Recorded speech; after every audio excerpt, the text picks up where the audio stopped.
내 유산 뺐더니 고작 여기서 짝퉁 약이나 팔고 계셨습니까? 당장 방 빼세요.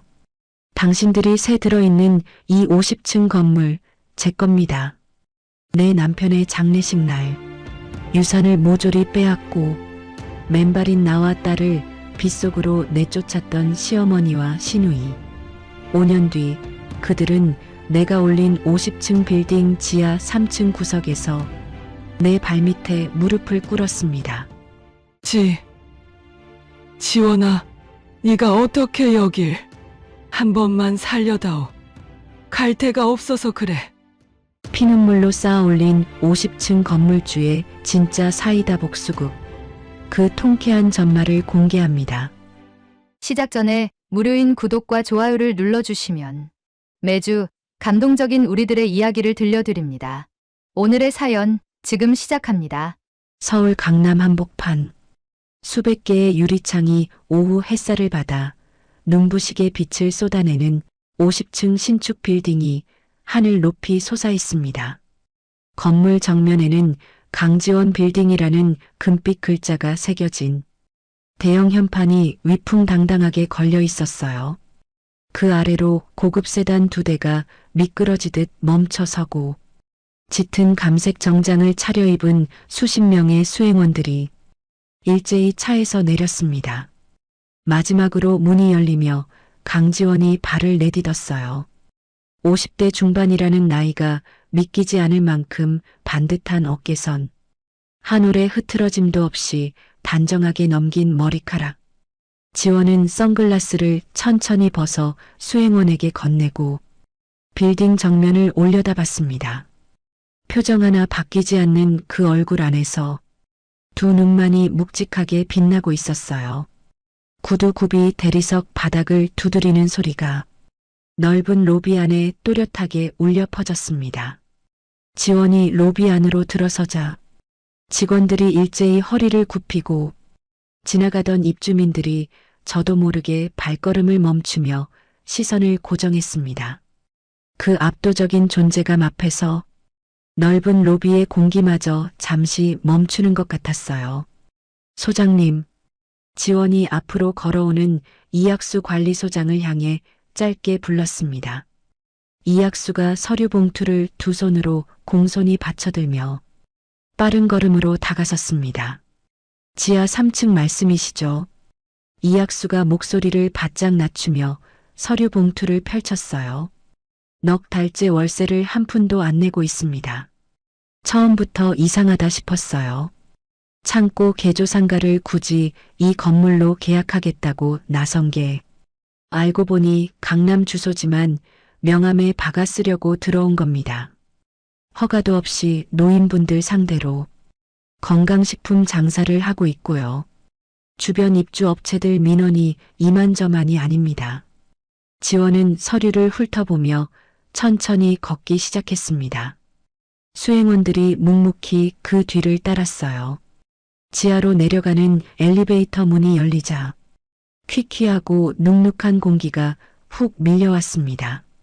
형광등 하나가 깜빡이는 좁은 복도 끝, 허름한 합판문 너머로 누군가의 목소리가 새어나오고 있었어요. 이게 다 몸에 좋은 거예요. 한 번만 드셔보세요. 이 나이에 이 효과면 완전히 공짜나 다름없다고요. 지원이 문 앞에서 멈췄습니다. 손잡이를 잡은 손에 천천히 힘이 들어갔어요. 그리고 문을 거칠게 열어젖혔습니다. 탁자 위에는 알록달록한 포장지의 건강식품 상자들이 산더미처럼 쌓여 있었어요. 형광등 아래 플라스틱 의자에 앉은 노인들 67명이 놀란 눈으로 일제히 고개를 돌렸습니다. 그리고 그 앞에는 두 여자가 서 있었어요. 알록달록한 재킷을 걸친 70대의 여자, 그리고 그 옆에 짝퉁 명품 가방을 팔에 걸친 50대 초반의 여자, 최말순과 박영희였습니다. 말순은 호객행위를 하다 말고 그 자리에서 굳어버렸어요. 영희의 손에서 건강식품 상자가 툭 소리를 내며 바닥으로 떨어졌습니다. 두 사람의 얼굴에서 핏기가 순식간에 가셨어요. 지원은 두 사람을 바라보며 단 한 발짝도 움직이지 않았습니다. 두 손을 앞으로 모은 채 두 눈으로 두 사람을 천천히 훑어내렸어요. 그 눈빛 안에 놀람도 반가움도 없었습니다. 오랜 세월 단단하게 가라앉은 고요함만이 그 자리를 채우고 있었어요. 노인들이 어리둥절한 얼굴로 자리에서 일어섰고 수행원들이 조용히 문 양쪽으로 서며 길을 만들었습니다. 사람들이 하나둘 사무실 밖으로 빠져나갔어요. 이제 좁은 공간 안에는 지원과 말순, 영희만이 남았습니다. 말순이 먼저 헛기침을 하며 두 손을 옷에 비볐습니다. 억지로 표정을 끌어올리려 했지만 입꼬리가 제대로 올라가지 않았어요. 아니, 이게 누구야? 지원이 아니야. 지원은 대답하지 않았습니다. 이학수 소장이 내민 서류를 받아들고 두 사람 발밑으로 조용히 내려놓았어요. 월세 넉 달치, 공과금 미납액, 무허가 영업 확인서입니다. 3일 안에 짐 빼고 건물에서 나가세요. 영희가 황급히 앞으로 나서며 두 손을 내저었습니다. 지원 씨, 잠깐만요. 이러지 말고 우리 얘기 좀 해봐요. 나도 어쩌다 이렇게 된 거지 일부러 그런 건 아니잖아요. 조금만 시간을 주면 월세는 내가 다 갚을 테니까요. 지원이 영희를 바라봤습니다. 눈 하나 깜짝하지 않는 그 시선 앞에서 영희의 목소리가 점점 작아졌어요. 지금 저한테 할 말이 그겁니까? 지원이 낮고 또렷하게 말했습니다. 영희가 다급히 무릎을 꿇었어요. 핸드백이 바닥에 나뒹굴었습니다. 한 번만 봐줘요. 지금 우리가 진짜 갈 데가 없어요. 엄마도 이 나이에 어디를 가겠어요. 지원은 영희를 내려다보다 시선을 들어 수행원들을 향해 고개를 끄덕였습니다. 수행원들이 사무실 안으로 들어서며 상자들을 집어들기 시작했어요. 안 돼, 그거 내려놔요. 말순이 수행원의 팔을 잡으며 목소리를 높였습니다. 다 내 건데 손대지 마요. 수행원이 말순의 손을 조용히 떼어내고 계속 상자를 복도로 날랐습니다. 말순이 발을 동동 구르며 지원을 향해 돌아섰어요. 야, 강지원. 네가 아무리 잘됐다 해도 이건 너무한 거 아니야. 우리가 어떤 사이인데. 지원이 말순을 똑바로 바라봤습니다. 어떤 사이요? 말순이 입을 열었다가 닫았어요. 지원이 두 손을 앞으로 모으며 말순의 눈을 서늘하게 마주쳤습니다.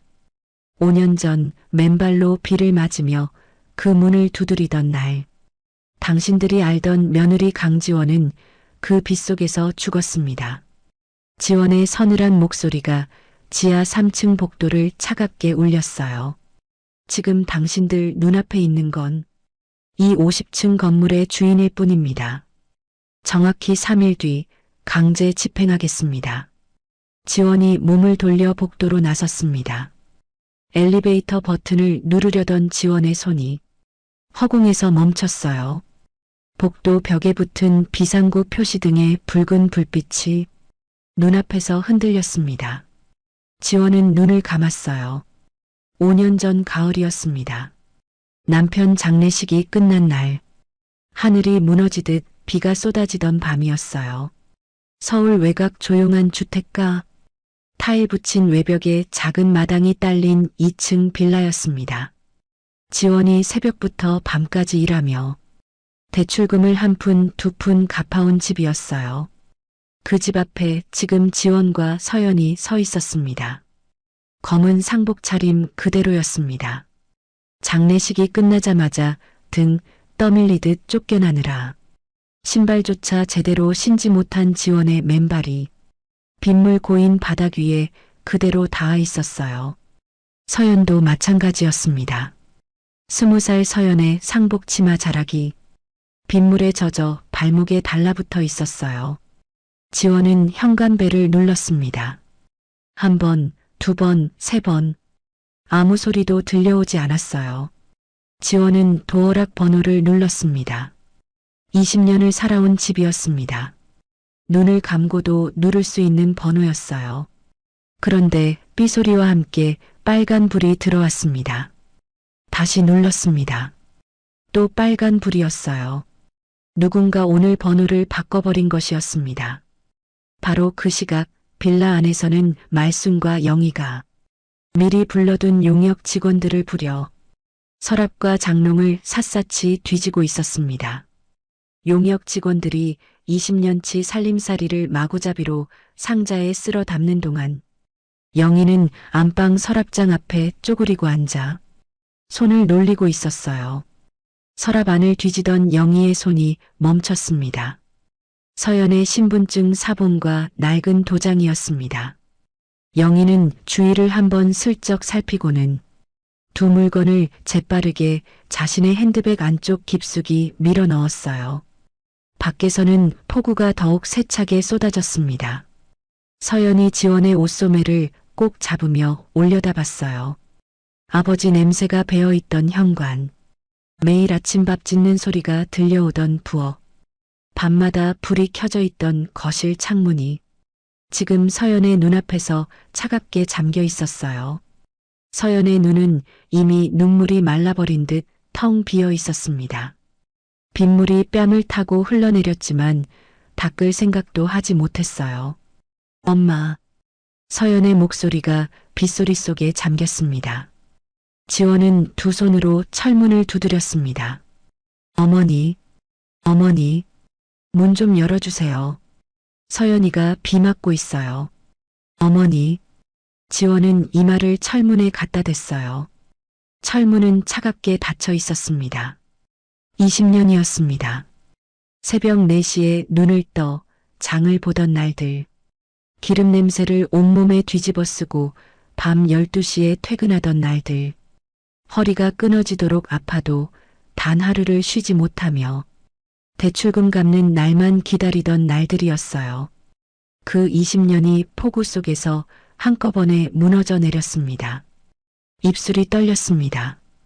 이를 악물어도 어깨가 들썩였어요.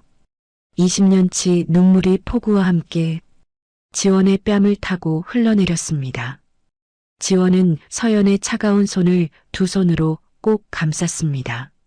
손이 너무 차가웠어요. 이 손만은 절대 놓지 않겠다는 생각 하나로 지원은 이를 악물었습니다. 지원의 귀에 복도 어딘가에서 엘리베이터 문이 열리고 닫히는 소리가 들려왔어요. 지원은 천천히 눈을 떴습니다. 손끝에 느껴지던 빗물의 차가운 감촉이 사라지고 지하 3층의 형광등 불빛이 눈앞에 들어왔습니다. 지원은 엘리베이터 버튼을 눌렀어요. 복도 바닥에는 쏟아져 나온 상자들 사이로 말순과 영희가 힘없이 주저앉아 있었습니다. 말순은 바닥에 흩어진 상자들을 멍하니 바라보고 있었고 영희는 무릎을 꿇은 채 고개를 들지 못했어요.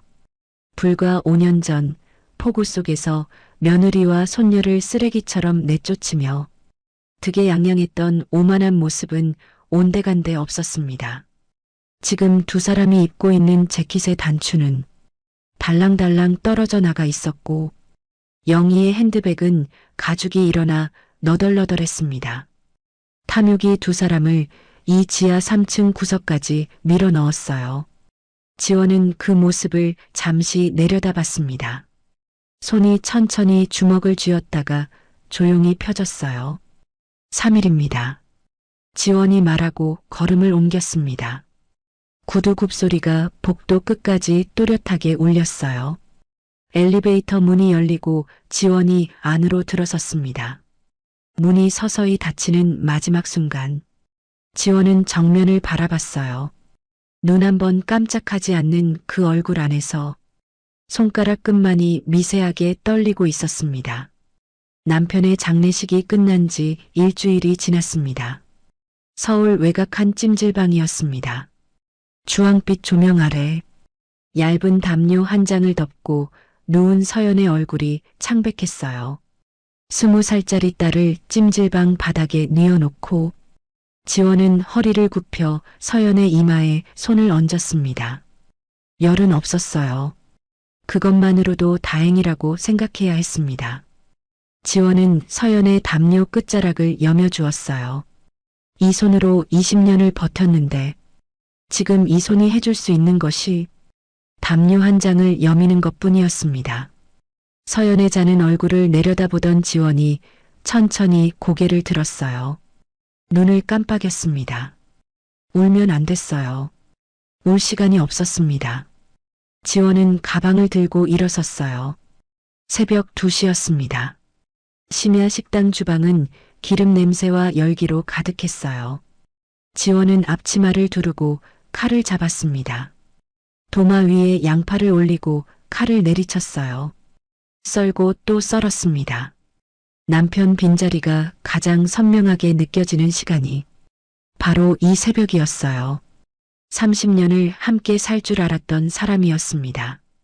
늙어서도 손잡고 걸을 줄 알았던 사람이었어요. 그 사람이 없는 새벽에 지원은 혼자 양파를 썰었습니다. 눈물인지 양파 때문인지 알 수 없는 것들이 뺨을 타고 흘러내렸어요. 결혼할 때 말순이 집을 사준다며 명의를 자기 앞으로 해두었습니다. 남편은 어머니 말이라면 무조건 따르는 사람이었어요. 대출금은 지원이 20년을 일해 갚았지만 집문서에 지원의 이름은 없었습니다. 남편의 사망보험금도 마찬가지였어요. 가입할 때 말순이 나서서 자기 이름을 올렸고 남편은 그것도 그냥 넘어갔습니다. 지원이 20년을 바쳐 갚은 집도 남편이 남긴 마지막 돈도 법적으로는 단 한 푼도 지원의 것이 아니었어요. 지원은 칼을 쥔 손에 힘을 주었습니다. 하지만 칼을 놓지 않았어요. 서연이 찜질방 바닥에 누워 있었으니까요. 같은 시각 강남 한복판에서는 말순과 영희가 이삿짐을 풀고 있었습니다. 번쩍이는 유리 외벽의 호화 주상복합 아파트였어요. 영희는 지하 주차장에 세워진 새 외제차 문을 열며 흡족한 얼굴로 차 안을 들여다봤습니다. 지원이 새벽마다 기름때를 뒤집었으며 갚아온 돈으로 뽑은 차였어요. 말순은 넓은 거실 창가에 서서 강남 야경을 내려다보며 소파에 몸을 기댔습니다. 두 사람의 얼굴 어디에도 미안함은 없었어요. 며칠 후였습니다. 지원은 영희의 새 아파트 로비에 서 있었어요. 서연의 낡은 겨울 점퍼와 대학 교재만이라도 돌려받고 싶었습니다. 밥을 굶어도 서연이 강의실에는 들어갈 수 있어야 했어요. 영희 씨, 부탁입니다. 서연이 책이라도요. 겨울옷 한 벌만이라도 주세요. 지원이 두 손을 모으며 말했습니다. 영희는 아파트 로비 소파에 다리를 꼬고 앉아 지원을 위아래로 훑어봤어요. 그 눈빛이 차가웠습니다. 영희가 천천히 손을 들어 안내 데스크를 향해 까딱했어요. 보안 요원 좀 불러줘요. 외부인이 들어왔어요. 지원의 얼굴이 굳었습니다. 보안 요원 2명이 다가오자 영희는 자리에서 일어나며 지원을 향해 턱을 들었어요. 우리 아파트는 잡상인 출입 금지예요. 다음에 또 오면 경찰 부를 거예요. 지원은 스스로 몸을 돌렸습니다. 누군가의 손에 끌려나가고 싶지 않았어요. 아파트 분리수거장 앞에 낡은 짐가방 하나가 내던져져 있었습니다. 지퍼가 터져 안에 있던 것들이 바닥에 쏟아져 있었어요. 빛바랜 겨울 점퍼, 구겨진 교재 몇 권이었습니다. 그리고 서연의 일기장이었어요. 표지가 젖어 물이 든 일기장이었습니다. 그 옆에는 가족 사진이 반으로 구겨진 채 바닥에 엎어져 있었어요. 지원은 쪼그려 앉아 하나씩 주워 담았습니다. 가족 사진을 집어들었어요. 남편과 서연과 지원, 셋이 웃고 있는 사진이었습니다. 서연이 15살 때 설날 아침에 찍은 사진이었어요. 남편이 서연을 번쩍 안아들고 지원이 옆에서 웃고 있었습니다. 그때는 몰랐어요. 그 웃음이 그렇게 빨리 끝날 줄은 몰랐습니다. 지원의 손가락이 사진 위를 천천히 쓸었어요. 입술을 깨물었습니다. 이를 악물어도 턱이 떨렸어요. 쓰레기장 바닥에 쭈그리고 앉아 지원은 소리 없이 울었습니다. 사진을 가슴에 꼭 끌어안고 한참을 그렇게 있었어요. 서연이 이 모습을 보면 안 됐습니다. 지원은 짐가방을 들고 일어섰어요. 뒤를 돌아보지 않았습니다. 지원이 빗물에 젖은 가족 사진을 품에 안고 소리 없이 오열하던 바로 그 시각. 찜질방 구석에서 서연은 할머니에게 전화를 걸고 있었어요. 등록금 납부 기한이 사흘 앞으로 다가온 날이었습니다. 서연은 말순의 번호를 눌렀어요. 할머니, 저 서연이에요. 아버지 보험금에서 등록금만큼만 빌려주시면 안 돼요? 꼭 갚을게요. 수화기 너머로 말순의 목소리가 터져 나왔습니다. 뭘 빌려줘? 애비 잡아먹은 년들이 어디서 뻔뻔하게 돈 타령이야. 다신 이 번호로 연락하지 마. 서연이 입술을 깨물었어요. 할머니, 아버지가 남긴 돈이잖아요. 저는 아버지 딸인데요. 끊어. 툭 소리와 함께 전화가 끊겼습니다. 서연은 휴대폰을 무릎 위에 내려놓고 벽에 등을 기댔어요. 아버지가 떠난 지 열흘이 채 되지 않았습니다. 아직 아버지 목소리가 귓가에 맴도는데 그 아버지가 남긴 돈으로 등록금을 내달라는 말조차 할 수 없었어요. 서연은 무릎을 끌어안았습니다. 두 눈을 꼭 감았어요. 눈물 한 방울이 무릎 위로 떨어졌습니다. 서연은 고개를 숙인 채 입을 틀어막았어요. 어깨가 조금씩 들썩였습니다. 아버지가 보고 싶었어요. 엄마 목소리가 듣고 싶었습니다. 하지만 엄마는 지금 어딘가에서 이 밤을 버티고 있을 것이었어요. 밤 11시가 넘어 지원이 찜질방으로 돌아왔습니다. 서연을 찾아 두리번거리다. 화장실 쪽에서 흐느끼는 소리를 들었어요. 지원은 화장실 문 앞에 멈춰 섰습니다. 안에서 서연이 입을 막고 울고 있었어요. 누군가에게 들킬까봐 소리를 죽이며 우는 울음이었습니다. 지원은 문손잡이를 잡았다가 놓았어요. 들어가고 싶었습니다. 꽉 끌어안고 싶었어요. 하지만 지금 지원에게는 등록금도 방 한 칸도 없었습니다. 지원은 벽에 등을 기대고 눈을 감았어요. 두 주먹을 꽉 쥔 채 천장을 올려다봤습니다. 다음 날 아침 지원은 식당 사장 앞에 섰어요. 사장님, 선불로 한 달치만 먼저 주시면 안 될까요? 딸 등록금이 급해서요. 식당 사장이 앞치마에 손을 닦으며 코웃음을 쳤습니다. 선불? 웃기고 있네. 어제 네가 깬 그 비싼 접시 값이나 물어내. 이번 주 주급에서 다 깔 테니까 잔말 말고 일이나 해. 라고 윽박질렀습니다. 지원은 사장의 얼굴을 바라봤어요. 더 할 말이 없었습니다. 지원은 조용히 몸을 돌렸어요. 사장의 호통을 뒤로 한 채 지원은 묵묵히 앞치마를 고쳐 메고 주방으로 들어갔어요. 점심 장사를 마친 주방 한쪽에 자투리 식자재들이 남아 있었습니다. 시든 채소, 자투리 고기, 어제 남은 육수였어요. 지원은 그것들을 들여다보다 주방장을 불렀습니다. 이 채소는 데치면 살아나요. 육수에 이걸 넣으면 한 그릇 더 나오고요. 버리지 마세요. 주방장이 반신반의하는 얼굴로 바라봤어요. 하지만 지원의 말대로 해보니 버리는 것 없이 두 그릇이 더 나왔습니다. 며칠이 지났습니다. 지원은 먹는 것을 줄이고 있었어요.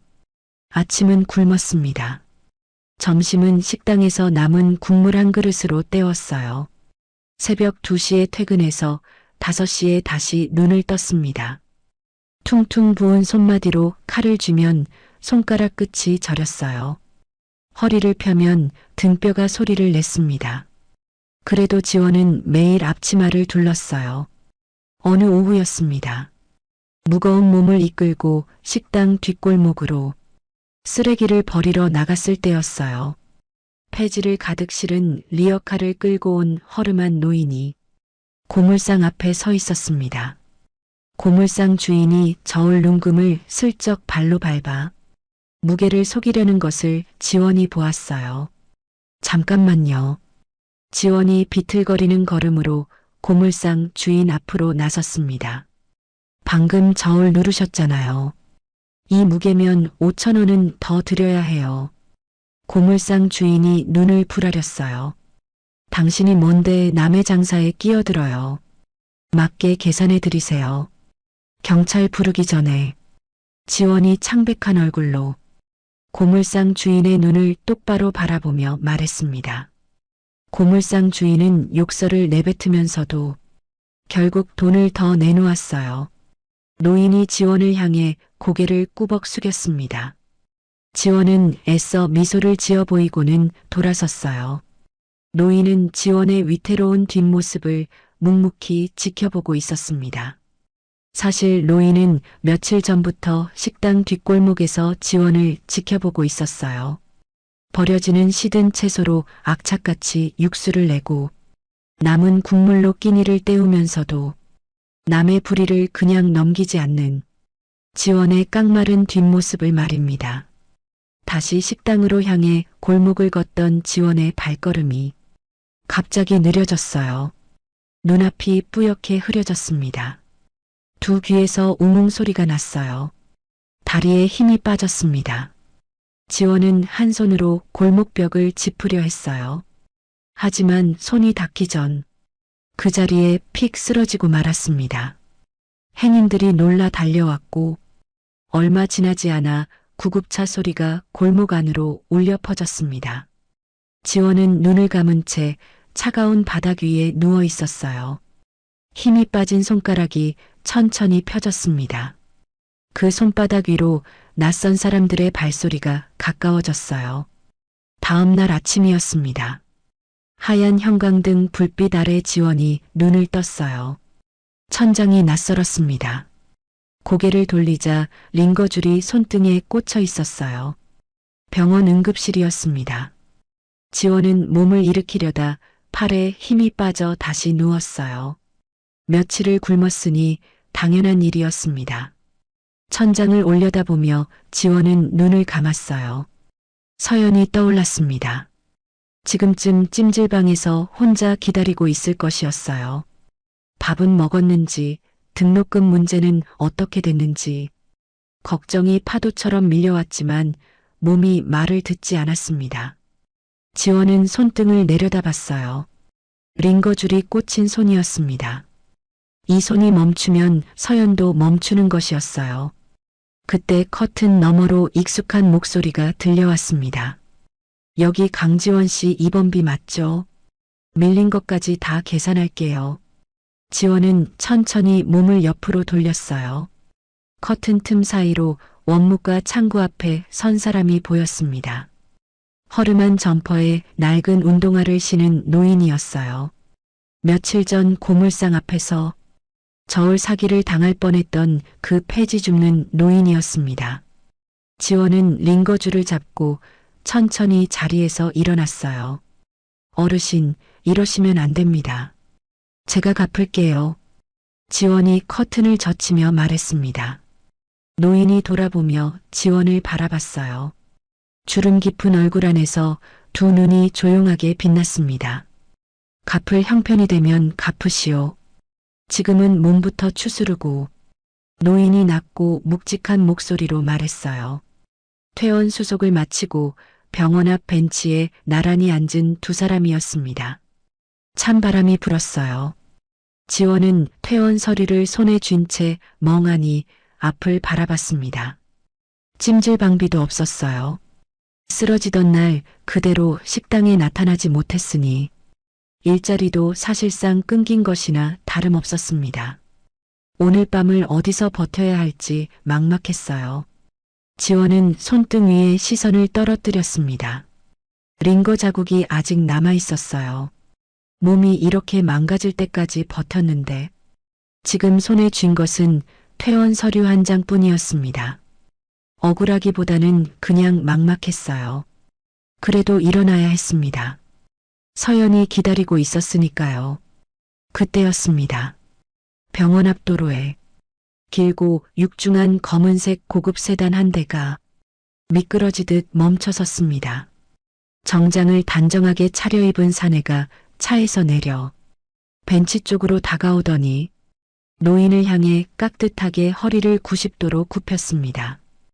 회장님 모시러 왔습니다. 지원의 눈이 커졌습니다. 노인은 낡은 점퍼 안주머니에서 손때 묻은 수첩을 꺼냈어요. 천천히 한 페이지를 펼쳐 지원 앞에 내밀었습니다. 손으로 빼곡하게 쓴 주소들과 숫자들이 가득했어요. 이게 뭔가요? 지원이 수첩을 들여다보며 물었습니다. 서울 시내 허름한 상가 건물 주소들이요. 옆에 숫자는 실제 시세고 지원은 수첩을 손에 쥐고 페이지를 넘겼어요. 겉으로 보기엔 낡은 수첩이었습니다. 하지만 적힌 숫자들은 보통 사람이 알 수 있는 것들이 아니었어요. 시장에 나오지도 않은 건물들의 실제 가격이었습니다. 지원은 고개를 들어 노인을 바라봤어요. 노인은 지원의 눈을 마주보다 천천히 입을 열었습니다. 나는 김경태요. 전국의 부동산을 가지고 있소. 지원의 손에서 수첩이 떨어질 뻔했어요. 김경태라는 이름은 지원도 알고 있었습니다. 부동산 바닥에서 모르는 사람이 없는 이름이었어요. 수조원대 자산가라는 소문이 파다한 사람이었습니다. 그 사람이 지금 낡은 점퍼를 입고 자신 옆 벤치에 앉아 있었어요. 지원은 노인을 바라보다 시선을 내렸습니다. 거칠게 튼 손등, 닳고 다른 운동화였어요. 몇 달 동안 폐지 리어카를 끌고 뒷골목을 돌아다닌 차림이었습니다. 이 사람이 왜 이러고 다녔는지, 왜 자신을 지켜봤는지 묻고 싶었어요. 하지만 지원은 먼저 다른 것을 물었습니다. 왜 저한테 이러시는 건가요? 김 회장이 앞을 바라보며 천천히 말했어요. 몇 달 동안 봤소. 새벽에 혼자 장보고 남은 재료로 2그릇을 만들어내고 노인 돈 뺏기는 거 그냥 못 지나치는 사람. 그런 사람 요즘 보기 드물어요. 지원은 대답하지 못했습니다. 그 말이 가슴 어딘가를 건드렸어요. 찜질방 바닥에서, 쓰레기장 앞에서, 골목 바닥에 쓰러지던 그날들을 누군가 묵묵히 지켜보고 있었던 것이었습니다. 지원은 두 손을 무릎 위에 올려놓고 손깍지를 꼈어요. 입술을 꾹 눌렀습니다. 거창한 자리 들이자는 게 아니요. 작은 것 하나씩 해보면서 배워가는 거요. 할 수 있겠소?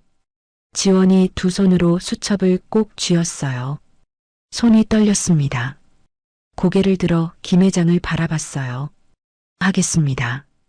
지원의 목소리가 작지만 또렷했습니다. 김 회장은 처음부터 큰 일을 맡기지 않았어요. 첫 번째 과제가 내려왔습니다.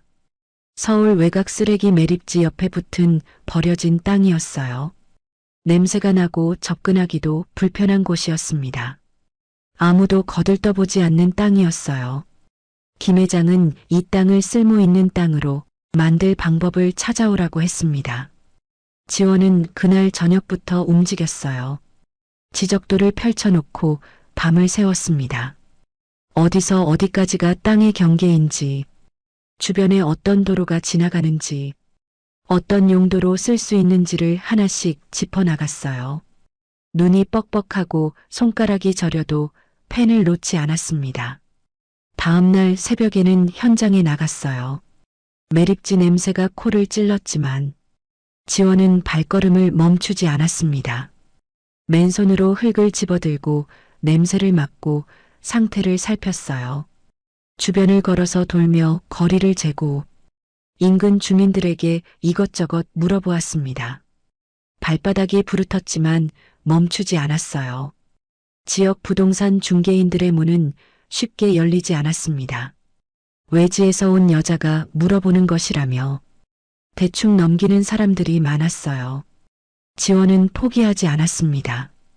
같은 사람을 3번, 4번씩 찾아갔어요. 매번 커피 한 잔, 간식 한 봉지를 들고 찾아가 성실하게 귀를 기울였습니다. 사흘째 되던 날 저녁, 가장 입이 무거웠던 중개인이 먼저 입을 열었어요. 이 땅 주변에 도로 계획이 있어요. 아직 발표 안 됐지만 지원은 그 자리에서 바로 수첩을 꺼내 받아 적었습니다. 그날 밤 그 한마디를 붙들고 다시 밤을 새웠어요. 자료를 뒤지고 현장을 다시 걸으며 머릿속에서 그림을 그렸습니다. 도로가 생기면 이 땅은 물류 차량이 드나들기 좋은 자리가 된다는 것을 지원은 알아냈어요. 새벽이 되어서야 기획안의 마지막 줄을 채웠습니다. 지원은 기획안을 들고 김 회장 앞에 섰어요. 김 회장이 서류를 받아들고 한동안 말이 없었습니다. 천천히 페이지를 넘기다 고개를 들었어요. 이걸 혼자 다 했소? 네. 며칠 만에? 사흘입니다. 김 회장이 서류를 내려놓으며 짧게 웃었어요. 그 웃음이 어떤 말보다 무거웠습니다. 지원은 그 웃음을 온몸으로 받았어요. 한편 그 무렵이었습니다. 지원의 피땀이 밴 돈으로 신도시 상가에 무리하게 투자를 벌였던 영희의 사업이 통째로 사기였다는 사실이 드러났어요. 말순과 영희의 통장과 재산에 압류 딱지가 줄줄이 붙었습니다. 영희는 떨리는 손으로 짐을 쌌어요. 강남 호화 아파트에서 빚쟁이들을 피해 한밤중에 빠져나와야 했습니다. 말순은 급하게 쓸어 담은 짐가방을 들고 달동네 허름한 여관방 앞에 섰어요. 가로등 불빛 아래 두 사람의 얼굴이 창백했습니다. 여관방 문을 열자 곰팡이 냄새가 훅 밀려왔어요. 다 내 탓이야. 네가 그 돈으로 투자한다고 했잖아. 말순이 짐가방을 바닥에 내던지며 소리쳤습니다. 엄마가 하라고 했잖아요. 나한테만 뭐래요. 영희가 벽에 등을 기대며 쏘아붙였어요. 두 사람은 서로를 노려보다 지쳐서 고개를 돌렸습니다.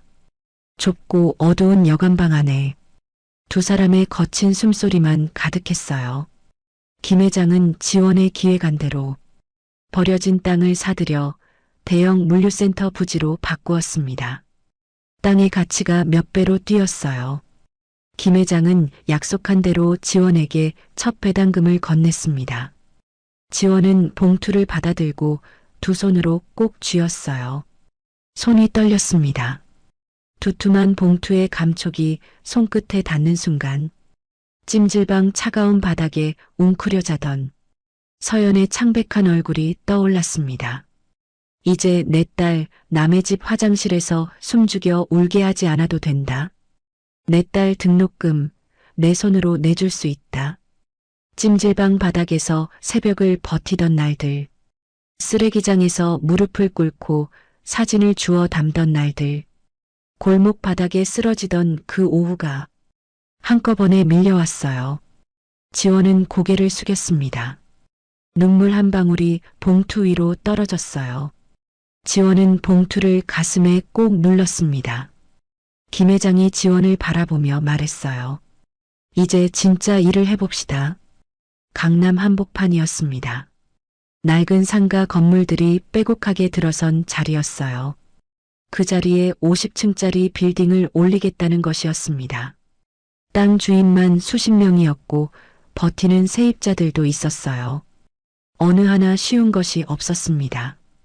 김 회장은 그 모든 것을 지원에게 맡겼어요. 지원은 서류 더미 앞에 앉았습니다. 두 손이 아직도 거칠었어요. 식당에서 칼을 잡던 그 손이었습니다. 지원은 그 손으로 펜을 쥐고 숨을 고르며 서류 첫 장을 펼쳤어요. 그로부터 3년이 지났습니다. 강남 한복판 공사 현장이었어요. 거대한 타워 크레인이 하늘을 찌를 듯 솟아 있었습니다. 현장 사무소 앞에 헬멧을 쓴 지원이 서 있었어요. 3년 전 찜질방 바닥에서 새벽을 버티던 그 지원이었습니다. 지금은 수십 명의 현장 소장들이 지원의 한마디에 움직이고 있었어요. 하지만 현장이 순탄하지만은 않았습니다. 재개발 구역 안에서 마지막까지 버티는 세력들이 있었어요. 용역들을 동원해 공사를 방해하고 밤사이 장비에 흠집을 내고 지원을 직접 찾아와 협박하는 일도 있었습니다. 어느 날 밤이었어요. 지원의 차 앞유리에 어른 주먹만 한 돌이 날아들었습니다. 조수석 유리가 산산조각 났어요. 운전석에 앉아있던 지원은 몸을 낮췄다가 천천히 고개를 들었습니다. 손이 떨렸어요. 하지만 지원은 문을 열고 차에서 내렸습니다. 어둠 속 공터에서 쇠파이프를 든 사내 서너시 낄낄거리며 다가오고 있었어요. 지원은 피하지 않았습니다. 대신 손을 들어 차창 위에서 붉게 깜빡이는 블랙박스를 가리켰어요. 특수재물 손괴의 야간 협박. 방금 그쪽들 얼굴까지 선명하게 다 찍혔습니다. 지원이 어둠 속을 향해 또렷하게 말했어요. 사내들의 걸음이 멈칫했습니다. 그리고 나한테 겁을 주려면 내가 누군지 제대로 알고 왔어야죠. 지원의 말이 떨어지기가 무섭게 어둠 속에서 건장한 체격의 사내들이 소리 없이 나타났습니다. 김 회장이 만일의 사태를 대비해 미리 붙여둔 전문 경호팀이었어요. 경호원들이 순식간에 조폭 무리의 퇴로를 막고 둥글게 에워쌌습니다. 기세등등하던 사내들의 얼굴이 순식간에 하얗게 질렸어요. 지원은 바닥에 떨어진 돌을 발로 툭 밀어내며 서늘하게 덧붙였습니다. 내일 아침 9시. 그때까지 이 구역에서 쥐새끼 한 마리 남기지 말고 전부 방 빼세요. 1분이라도 늦으면 당신들 얼굴 찍힌 이 영상 경찰서 강력반 책상 위에 제일 먼저 올라갈 겁니다. 사내들은 아무 대답도 반항도 하지 못한 채 얼어붙어 있었습니다. 지원은 뒤도 돌아보지 않고 다시 차에 올라탔어요. 협박에도 불구하고 지원은 핵심 부지를 하나씩 확보해 나갔습니다. 버티는 상가 주인들을 직접 찾아가 대화를 나눴어요. 돈으로만 해결하려 하지 않았습니다. 각자의 사정을 듣고 대안을 제시하고 신뢰를 쌓았어요. 그렇게 마지막 부지까지 확보한 날, 지원은 현장 사무소 의자에 앉아 눈을 감았습니다. 3년이었어요. 다음 단계는 투자 유치였습니다. 김 회장 측 금융팀의 든든한 지원을 등에 업은 지원은 대형 건설사들을 직접 찾아다녔어요. 발표 자료를 만들고 또 만들었습니다. 밤새 숫자를 들여다보고 예상 질문을 뽑아 혼자 대답해보는 연습을 반복했어요. 발표 당일이었습니다. 대형 회의실 안에 건설사 임원들이 줄지어 앉아 있었어요. 지원은 단상 앞에 섰습니다. 손에 땀이 났어요. 하지만 목소리는 흔들리지 않았습니다. 이 건물은 강남의 새로운 랜드마크가 될 겁니다. 숫자가 그것을 증명합니다. 지원이 자료를 넘기며 또렷하게 말했어요. 회의실 안이 조용했습니다. 임원들이 서로 눈빛을 교환했어요. 그날 오후 투자 유치가 확정되었습니다. 50층 신축 빌딩이 드디어 땅을 파기 시작했어요. 착공식 날 지원은 현장 한복판에 서서 첫삽이 땅에 꽂히는 순간을 바라봤습니다. 눈시울이 뜨거워졌어요. 3년 전 골목 바닥에 쓰러져 있던 자신이 떠올랐습니다. 지원은 헬멧챙을 손으로 눌러내렸어요. 눈물을 보이고 싶지 않았습니다. 공사가 시작된 후 지원의 하루는 더욱 빠르게 돌아갔어요. 새벽에 현장을 돌고 오전에는 투자자 미팅을 하고 오후에는 설계 변경 회의를 했습니다. 밤에는 다음날 일정을 챙겼어요. 서연에게 전화를 해야지 생각하면서도 날이 밝아 있었습니다. 문자라도 보내야지 하면서 잠이 들었어요. 그렇게 또 하루가 지나갔습니다. 그 사이 서연의 대학 졸업식이 다가왔어요. 지원은 달력에 날짜를 표시해 두었습니다. 반드시 가겠다고 마음먹었어요. 그런데 졸업식 전날 밤이었습니다. 핵심 투자사와의 마지막 담판이 예상치 못하게 길어졌어요. 회의실 시계가 자정을 넘겼습니다. 지원은 휴대폰을 꺼내 서연의 번호를 눌렀다가 다시 집어넣었어요. 지금 전화하면 서연이 잠에서 깰 것이었습니다. 내일 아침 일찍 가면 된다고 생각했어요. 하지만 담판은 새벽까지 이어졌습니다. 졸업식 시간이 지나갔어요. 같은 시각, 지원은 수십억 원이 오가는 계약서에 도장을 찍으며 사람들의 박수를 받고 있었습니다. 그리고 그 시각, 텅 빈 대학교 운동장에는 졸업가운을 입은 서연이 혼자 서 있었어요. 다른 졸업생들 옆에는 부모가 있었습니다. 꽃다발을 받아드는 친구들, 사진을 찍어주는 엄마들, 어깨를 두드려주는 아버지들이 있었어요. 서연의 손에는 아무것도 없었습니다. 서연은 운동장 한쪽에 서서 그 모습을 바라봤어요. 입술을 꾹 다물었습니다. 하늘이 파랗고 맑은 날이었어요. 꽃다발 냄새가 바람을 타고 흘러왔습니다. 서연은 고개를 들어 하늘을 바라봤어요. 파란 하늘이 너무 넓어서 오히려 눈이 시렸습니다. 식이 끝나고 사람들이 하나둘 빠져나갔어요. 운동장이 조용해졌습니다. 서연은 혼자 남아 핸드폰을 꺼냈어요. 셀카 모드로 화면을 돌렸습니다. 졸업가운을 입은 자신의 얼굴이 화면에 나타났어요. 서연은 웃으려 했습니다. 웃음이 잘 만들어지지 않았어요. 그냥 셔터를 눌렀습니다. 서연은 사진을 들여다보다 전화 앱을 열었어요. 엄마 번호 위에 손가락을 올렸습니다. 잠시 그대로 있었어요. 그리고 천천히 손가락을 내렸습니다. 핸드폰을 가방 안에 넣었어요. 서연은 졸업가운 자락을 여미고 운동장을 걸어 나갔습니다. 한편 달동네 단칸방에서는 말순과 영희가 마주 앉아 있었어요. 비가 새는 천장 아래 냄비 받침이 놓여 있었습니다. 탁자 위에는 유통기한이 지난 컵라면 하나가 있었어요. 그거 내 거야. 손대지 마. 말순이 컵라면을 잡아당기며 말했습니다. 내가 먼저 봤잖아요. 영희가 컵라면을 놓지 않으며 쏘아붙였어요. 네가 다 말아먹었잖아. 그 돈만 있었어도 내가 이러고 살겠니?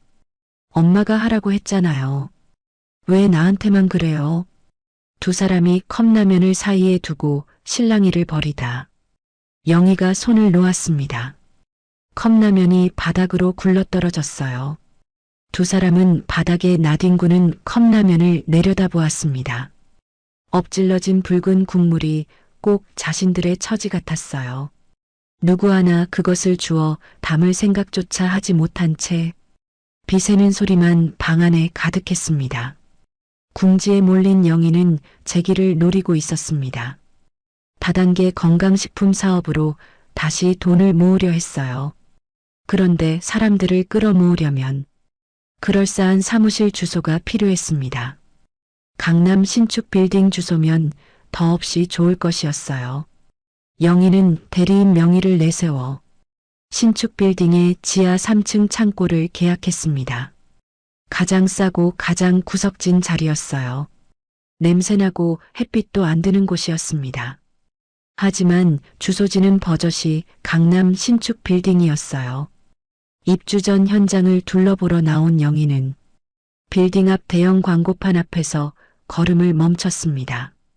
광고판 앞에 한 여자가 서 있었어요. 현장 소장 여럿을 앞에 세워두고 단호하게 지시를 내리는 여자였습니다. 반듯한 어깨선, 거침없는 눈빛이었어요.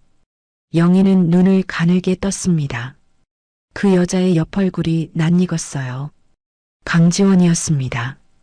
영희의 얼굴이 하얗게 굳었어요. 5년 전 빗속에서 발을 동동 구르던 그 지원이었습니다.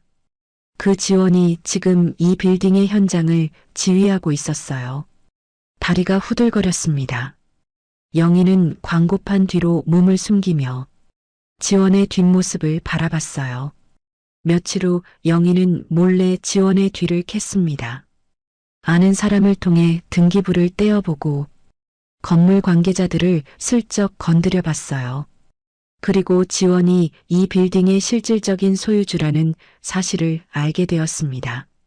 이미 명함을 수백 장 파놓은 마당이었어요. 달리 갈 곳도 없었습니다. 영희는 이를 악물고 지하 3층 입주를 강행했어요. 강지원이 50층 꼭대기에 앉아서 설마 이 냄새나고 습기찬 지하 3층 창고까지 기어 내려오겠어? 어차피 대리인 이름으로 계약했으니 절대 모를 거야. 영희는 그렇게 스스로를 안심시켰습니다. 가장 높이 올라간 자의 시선이 가장 낮은 곳까지 닿지 않을 거라는 어리석은 착각이었어요. 건물 완공을 한 달 앞둔 저녁이었습니다. 50층 펜트하우스 통유리 앞에 지원과 김 회장이 나란히 서 있었어요. 서울 야경이 발 아래 펼쳐져 있었습니다. 지원은 샴페인 잔을 들어 김 회장을 향해 천천히 기울였어요. 회장님이 안 계셨으면 저는 지금도 찜질방 어딘가에 있었을 거예요. 김 회장이 잔을 받으며 조용히 웃었습니다. 당신이 한 거요. 나는 문만 열어줬소. 지원은 야경을 바라봤어요. 3년 전 병원 앞 벤치에서 퇴원 서류를 쥐고 막막하게 앉아있던 자신이 떠올랐습니다. 그 벤치에서 이 창가까지 오는 동안 얼마나 많은 밤을 버텼는지 지원만 알고 있었어요. 잔을 든 손이 조금 떨렸습니다. 집으로 돌아온 지원은 서연의 방문 앞을 지나다 걸음을 멈췄어요. 방문이 열려 있었습니다. 서연은 없었어요. 지원은 방 안으로 들어서다 쓰레기통을 발견했습니다. 무심코 내려다봤어요. 구겨진 종이들이 있었습니다. 지원은 손을 뻗어 하나를 펼쳤어요. 취업 불합격 통보서였습니다. 또 하나를 펼쳤어요. 또 불합격 통보서였습니다. 몇 장인지 세기도 싫을 만큼 많았어요. 그리고 그 아래에 작은 약봉지가 있었습니다. 지원은 약봉지를 들었어요. 우울증 약이었습니다. 지원의 손이 멈췄어요. 서연이 혼자 이 방에서 얼마나 많은 밤을 버텼을지 생각하니 가슴이 내려앉았습니다. 불합격 통보를 받고도 엄마한테 말 한마디 못한 채 혼자 약을 챙겨 먹었을 서연이었어요. 졸업식 날 텅 빈 운동장에 혼자 서 있던 서연의 모습이 떠올랐습니다. 지원은 약봉지를 가슴에 쥐고 소리 없이 오열했습니다. 50층 건물을 올리며 세상을 다 가졌다고 생각했는데 정작 자신이 지켜야 할 세상은 무너지고 있었던 것입니다. 건물 완공식 당일이었습니다. 강남 한복판에 50층 빌딩이 우뚝 서 있었어요.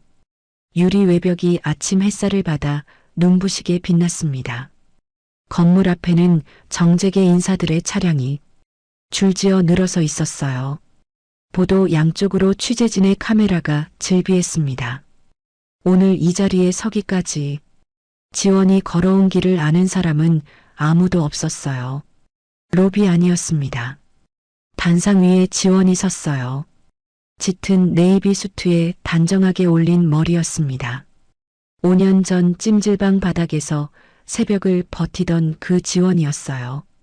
3년 전 병원 앞 벤치에서 퇴원 서류를 쥐고 막막하게 앉아있던 그 지원이었습니다. 지금 그 지원이 50층 빌딩의 소유주로 이 자리에 서 있었어요. 테이프 커팅 가위가 지원의 손에 쥐어졌습니다. 지원은 테이프 앞에 섰어요. 플래시가 한꺼번에 터졌습니다. 가위를 쥔 손이 잠깐 떨렸어요. 지원은 숨을 한번 고르고 가위를 내렸습니다. 테이프가 끊어졌어요. 박수 소리가 로비를 가득 채웠습니다. 지원은 환하게 웃었어요. 그 웃음 안에 5년치 눈물이 녹아 있었습니다. 그 시각 로비 한쪽 구석이었어요. 큰 화분 뒤에 두 사람이 바짝 붙어 서 있었습니다. 말순과 영희였어요. 짝퉁 명품 재킷에 어색하게 힘을 준 어깨였습니다. 두 사람은 단상 위의 지원을 바라봤어요. 영희의 입술이 실룩였습니다. 저게 지원이 맞아요. 저 여자가 저기 서 있다고요. 말수는 아무 말도 하지 않았어요. 눈을 가늘게 뜨고 지원을 바라봤습니다. 주름진 손이 핸드백 손잡이를 꽉 쥐었어요. 플래시가 터질 때마다 지원의 얼굴이 환하게 빛났습니다. 그 빛이 화분 뒤 두 사람의 얼굴 위로도 흘러들었어요. 두 사람은 그 빛 속에서 그림자처럼 서 있었습니다. 말순의 눈끝이 파르르 떨렸어요. 며느리를 빛 속에 내쫓던 날 밤이 스쳐 지나갔지만 말순은 고개를 돌렸습니다. 만찬장이었어요. 테이블마다 정재계 인사들이 앉아 담소를 나눴습니다. 지원은 VIP 테이블을 오가며 인사를 건넸어요. 웃고 악수하고 명함을 받았습니다. 몸은 만찬장 안에 있었지만 시선은 자꾸 한쪽으로 향했어요.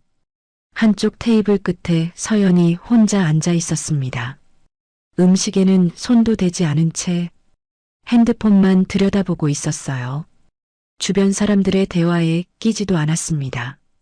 이 화려한 자리에서 서연만 혼자 섬처럼 떠 있었어요. 지원은 인사를 마치고 천천히 서연에게 다가갔습니다. 서연 옆 의자를 빼며 앉았어요. 밥은 먹었어. 뭐 입에 맞는 게 있으면 말해. 서연이 핸드폰을 내려놓으며 고개를 들었습니다. 지원과 눈이 마주쳤어요. 잠깐이었습니다. 서연은 시선을 테이블 위로 내렸어요. 괜찮아요. 오늘 어땠어? 건물 어때 보여? 좋아 보이네요. 서연의 대답이 짧고 건조했습니다. 지원은 할 말을 찾았지만 쉽게 나오지 않았어요. 화려한 만찬장 안에서 두 사람 사이에만 조용한 공기가 흘렀습니다. 그때 서연이 자리에서 일어났어요. 저 먼저 나갈게요. 서연은 핸드백을 들고 자리를 벗어났습니다. 지원은 서연의 뒷모습을 바라봤어요. 사람들 사이로 서연의 뒷모습이 작아지다 사라졌습니다. 지원은 빈 의자 위에 손을 올렸다가 천천히 내렸어요. 잔에 샴페인이 가득했지만 손이 가지 않았습니다. 집으로 돌아온 밤이었어요. 거실 소파에 나란히 앉은 두 사람이었습니다. 지원이 서연을 향해 몸을 돌렸어요. 건물 2층 상가 운영권 네가 맡아봐. 요식업 쪽으로 구성하면 내 전공이랑도 맞고 월 수익도 안정적으로 나올 거야. 서연이 지원을 바라봤습니다. 잠시 말이 없었어요. 엄마. 응. 5년 전에 우리 찜질방 바닥에서 잘 때요.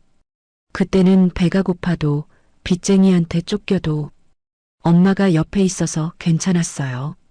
그런데 지금은 이 넓은 집에 나 혼자잖아요. 지원은 대답하지 못했어요. 엄마는 돈으로 지난 5년을 다 보상할 수 있다고 생각하죠? 나는 돈이 필요한 게 아니었어요. 졸업식 날 꽃다발 하나, 불합격했을 때 따뜻한 위로 한마디가 필요했던 거예요. 엄마는 50층 건물을 세웠지만 나는 엄마를 잃었어요. 서연의 목소리가 끝까지 떨리지 않았습니다. 그게 오히려 더 아팠어요.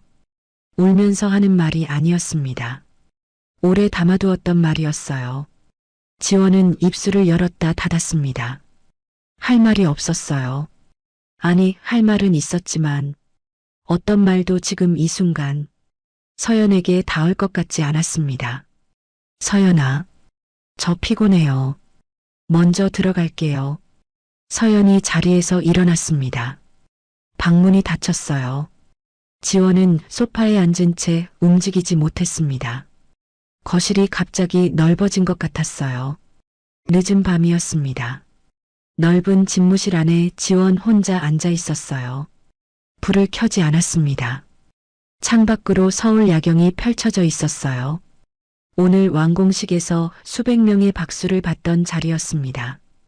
그런데 지금 이 방에는 지원 혼자였어요. 지원은 책상 서랍을 열어 낡은 사진 한 장을 꺼냈습니다. 찜질방 시절 서연과 함께 찍은 사진이었어요. 두 사람이 부둥켜 안고 카메라를 향해 웃고 있었습니다. 서연이 15살 때였어요. 볼이 통통했고 눈이 초승달처럼 휘어 있었습니다. 그 시절 서연은 엄마 옆에만 있으면 됐어요. 지원도 서연 옆에만 있으면 됐습니다. 아무것도 없었지만 둘이 있었어요. 지금은 모든 것이 있었지만 서연의 마음이 없었습니다. 지원은 사진을 두 손으로 감쌌어요. 창밖 야경이 흔들려 보였습니다. 지원은 눈을 감았어요. 다음 날이었습니다. 지하 3층 창고를 개조한 좁은 사무실이었어요. 영희가 박스를 뜯으며 짐을 풀고 있었습니다. 벽에 건강식품 홍보 현수막을 붙이다 핸드폰이 울렸어요. 화면을 확인한 영희의 손이 멈췄습니다. 마전무였어요. 야, 이번 달 이자 어떻게 됐어? 낮고 거친 목소리였습니다. 조금만 더 시간 주시면 됩니다. 이번에 다단계 사업 시작하면 바로. 시간? 너 나한테 시간 달라고 한 게 벌써 3번째야. 장난해? 수화기 너머로 책상을 내리치는 소리가 들렸습니다. 내일 오전까지 원금 안 가져오면 네가 숨어있는 그 잘난 건물 로비 바닥에 내 이름 석자 붉은 레커로 도배해버릴 줄 알아. 진짜 마지막 경고다. 전화가 일방적으로 끊겼어요. 영희는 핸드폰을 쥔 채 바닥에 주저앉았습니다. 같은 시각 서울경찰청 지능범죄수사대 어두운 브리핑 룸 안 화이트보드에 마전무 일당의 조직도와 불법 사채 피해자들의 사진이 빼곡하게 붙어 있었습니다. 팀장이 책상 위에 두툼한 내사 서류를 탁 소리 나게 내려놓으며 낮게 지시했습니다. 미래캐피탈 마전무 계좌 추적 끝났습니다. 오늘부터 조용히 확실하게 목줄 잽니다. 한편 관리소장 이학수가 지원을 찾아왔어요. 서류를 손에 들고 있었습니다. 소장님, 저 지금 바로 출국해야 합니다. 지원이 캐리어를 끌며 말했어요. 지하 3층 쪽에 좀 이상한 게 있어서요. 주변 상인들 민원이 계속 들어오고 있습니다. 해외 일정 마치고 돌아오면 그때 자세히 보고해 주세요. 지원은 이미 현관문을 나서고 있었습니다. 이학수는 서류를 손에 든 채 복도에 서 있었어요. 서연은 엄마가 출국한 다음 날 아침 일찍 집을 나섰습니다. 작은 중소기업이었어요. 계약직 사원 첫 출근이었습니다. 사원증에는 그냥 강서연이었어요. 건물주의 딸도 누구의 딸도 아니었습니다. 서연은 사원증을 목에 걸고 사무실 문을 밀었어요. 낯선 자리였습니다. 하지만 처음으로 온전히 자신의 자리였어요. 일주일 후였습니다. 공항 입국장을 빠져나온 지원은 차에 타자마자 이학수에게 전화를 걸었어요. 소장님, 지하 3층 자료 지금 보내주세요. 잠시 후 핸드폰에 파일이 도착했습니다. 지원은 파일을 열었어요. 수상한 동향 보고서와 함께 사진들이 첨부되어 있었습니다. 다단계 영업 현장 사진이었어요. 지원은 사진을 천천히 넘겼습니다. 1장, 2장, 3장. 그러다 손가락이 멈췄어요. 사진 속에 두 사람이 있었습니다. 지원은 화면을 손가락으로 확대했어요. 박영희였습니다. 그리고 최말순이었어요. 지원은 핸드폰 화면을 바라봤습니다. 차창 밖으로 빌딩들이 빠르게 스쳐 지나갔어요. 지원은 핸드폰을 내리고 앞을 바라봤습니다. 오래 아무 말이 없었어요. 기사가 룸미러로 지원을 슬쩍 바라봤습니다. 지원의 표정이 굳어 있었어요. 지원이 조용히 입을 열었습니다. 이학수 소장님, 사람 좀 불러주세요. 수십 명의 수행원을 대동한 지원이 지하 3층 복도를 걸어 내려갔어요. 구두 소리가 복도에 울렸습니다. 형광등 불빛 아래 복도가 길게 뻗어 있었어요. 지원은 사무실 문 앞에 멈춰 섰습니다. 숨을 한번 고르고 문을 열었어요. 말순과 영희가 굳어버린 채 지원을 바라봤습니다. 지원은 이학수 소장이 내민 서류를 받아들고 얼어붙은 두 사람 발밑으로 조용히 내려놓았습니다. 월세 넉 달치, 공과금 미납액, 무허가 영업 확인서입니다. 3일 안에 짐 빼고 건물에서 나가세요. 강제 퇴거 통보를 받은 지 3일째 되던 날이었습니다. 지하 3층 사무실 아니었어요. 형광등 하나가 깜빡이고 있었습니다. 영희는 짐도 제대로 싸지 못한 채 바닥에 주저앉아 있었어요. 퇴거 통보서가 구겨진 채 발치에 놓여 있었습니다. 72시간이었어요. 지원이 준 시간은 72시간이었습니다. 그 시간이 이제 몇 시간 남지 않았어요. 갈 곳이 없었습니다. 달동네 여관방은 이미 2달치 방세가 밀려 있었어요. 위로는 지원의 퇴거 압박이었고 아래로는 마전무의 빚 독촉이었어요. 사방이 막혀 있었습니다. 핸드폰이 울렸어요. 영희는 화면을 보지 않았습니다. 알고 있었어요. 야, 이번엔 진짜야. 오늘까지 안 되면 내가 직접 간다. 사람 데리고. 영희는 벽에 등을 기댔습니다. 무릎이 덜덜 떨렸어요. 조금만요. 제발 조금만 더 시간을 주시면. 조금만이 이번이 몇 번째야. 끊어. 전화가 끊겼습니다. 영희는 핸드폰을 바닥에 내려놓았어요. 손이 떨렸습니다. 마전무는 말만 하는 사람이 아니었어요. 지난번에도 이자를 못 갚은 사람 가게에 불을 질렀다는 소문을 영희는 알고 있었습니다. 영희는 한참을 바닥을 내려다봤어요. 그러다 천천히 가방을 끌어당겼습니다. 안쪽 깊숙이 손을 넣었어요. 오래된 지퍼백 하나가 나왔습니다. 5년 전부터 챙겨두었던 것이었어요. 지원의 집에서 몰래 빼돌린 것이었습니다. 지퍼백을 열자 신분증 사본 한 장과 도장 하나가 나왔어요. 강서연이라는 이름이 적혀 있었습니다. 영희는 신분증 사본을 손에 들고 바라봤어요. 서연의 얼굴 사진이 있었습니다. 앳된 얼굴이었어요. 영희의 손이 잠깐 멈췄습니다. 그러나 멈춤은 짧았어요. 지금 영희에게 망설임은 사치였습니다. 길거리에 나았느냐 아니냐의 문제였어요. 영희는 지퍼백을 닫고 가방 안에 넣었습니다. 그날 밤 영희는 마전무를 만났어요. 허름한 고깃집 구석 자리였습니다. 영희는 차용증 한 장을 테이블 위에 내밀었어요. 연대보증인 칸에 강서연이라는 이름이 반듯하게 찍혀 있었습니다. 도장도 선명하게 찍혀 있었어요. 마전무가 서류를 들여다봤습니다. 천천히 고개를 들며 입꼬리를 올렸어요. 이게 누구야? 영희가 목소리를 낮추며 말했습니다. 저 위에 50층 빌딩 있잖아요. 그 건물주 딸이에요. 이에 엄마가 딸 살리려면 대신 갚아줄 거예요. 건물주예요. 50억은 눈 하나 깜짝 안 해요. 마전무는 서류를 접으며 영희를 바라봤어요. 눈이 가늘어졌습니다. 확실해? 확실해요. 마전무가 서류를 재킷 안주머니에 넣었어요. 영희는 그 모습을 바라보며 소주잔을 들었습니다. 손이 떨렸지만 잔을 비웠어요. 강제 퇴거 기한 마지막 날 아침이었습니다. 50층 빌딩 1층 로비였어요. 출근 시간이었습니다.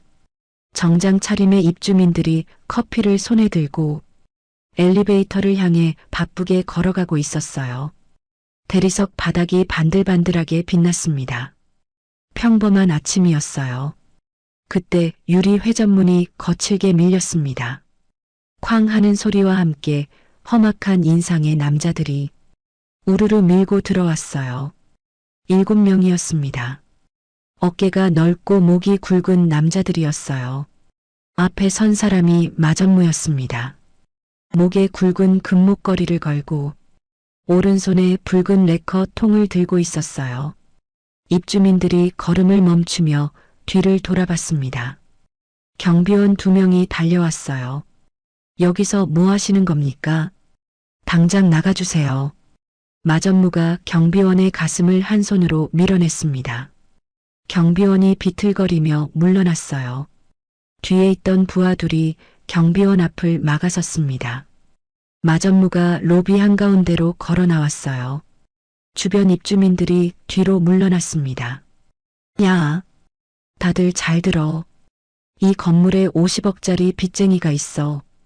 갚지도 않고 버티고 있어. 마전무의 목소리가 로비를 울렸어요. 사람들이 술렁였습니다. 한쪽에서 비명소리가 났어요. 마전무가 레커 통 뚜껑을 열었습니다. 그리고 최고급 대리석 바닥 위에 쏟아부었어요.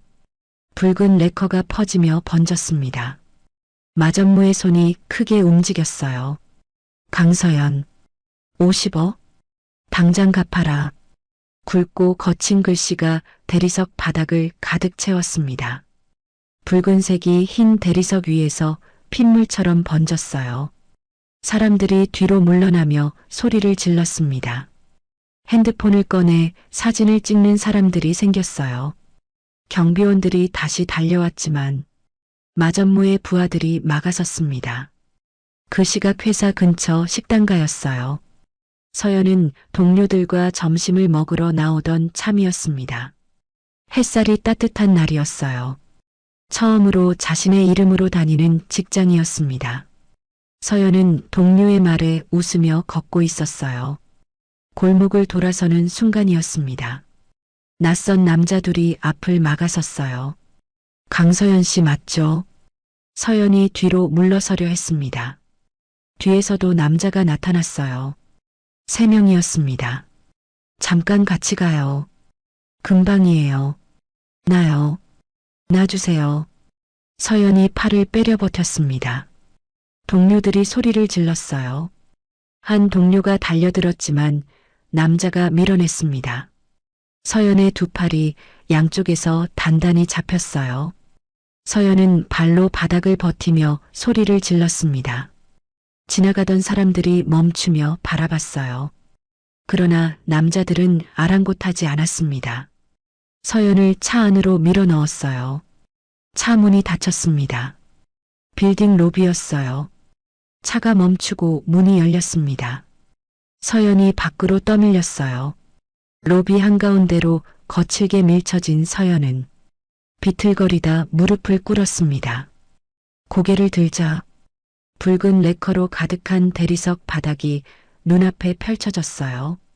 자신의 이름이 바닥 한가운데 크게 쓰여 있었습니다. 주변에 수십 명의 사람들이 서서 바라보고 있었어요.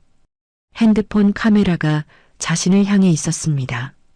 서연의 얼굴이 하얗게 질렸어요. 다리가 떨렸습니다. 일어서려 했지만 무릎에 힘이 들어가지 않았어요.